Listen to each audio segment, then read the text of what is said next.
It's David Lauderstein, and I'm here with, Christopher Friddle.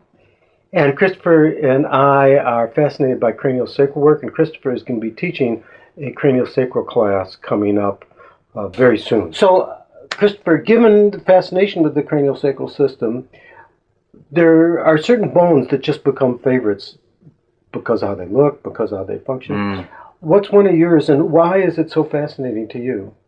I think for me, sphenoid would have to be the most fascinating in craniosacral work, and that has to do with, for me, the work while the client is laying on their back.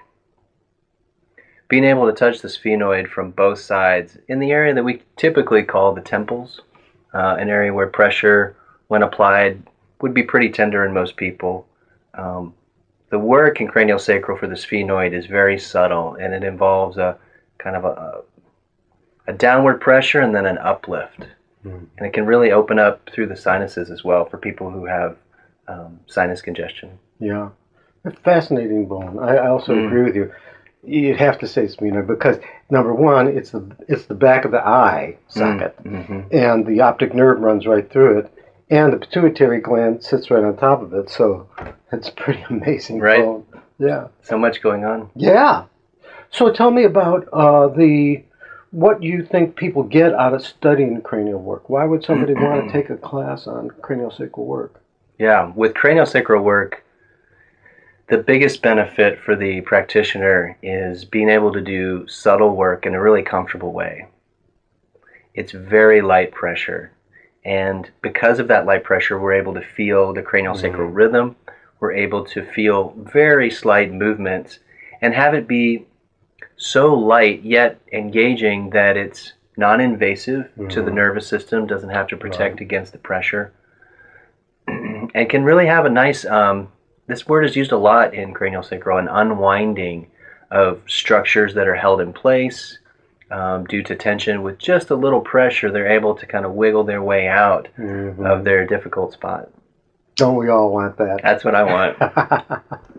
So, yeah, it's pretty fascinating. I find a lot of times I say to people, you must study cranial work in order to refine your touch sensitivity, period. I think it's part of the core, it ought to be the core curriculum, in any advanced program, to include that because it heightens palpatory sensitivity in a way that is unique to cranial work and yet affects everything you do after you've learned it, whether you're doing Swedish or cranial or zero balancing or whatever it may be. Right. Yeah, cool.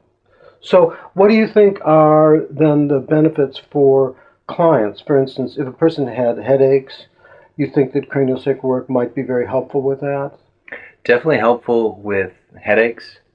As I mentioned with the sphenoid, it can have a good benefit on drainage through the front of the face for sinus congestion. A lot of times, especially here in Austin, we run into a lot of allergies with ragweed and mold and cedar fever. That can be very helpful.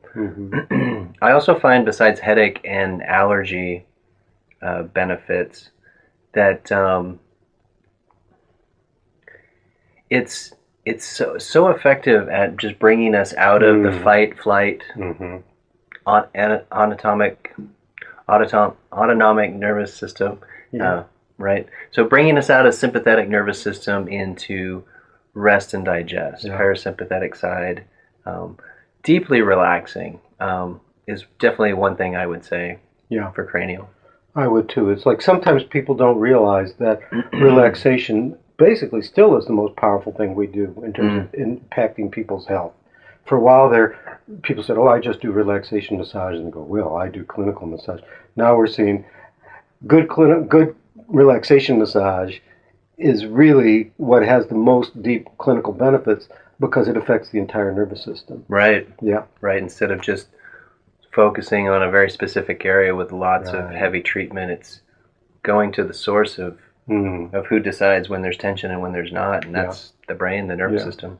Well, I'm really excited that you're going to be doing this, Yeah. and excited for the students in the class, and of course we encourage you all to come, and thanks so much for hearing us out and for your excitement with craniosacral therapy, and thank you, Christopher. Thanks, David. I appreciate it. Cool.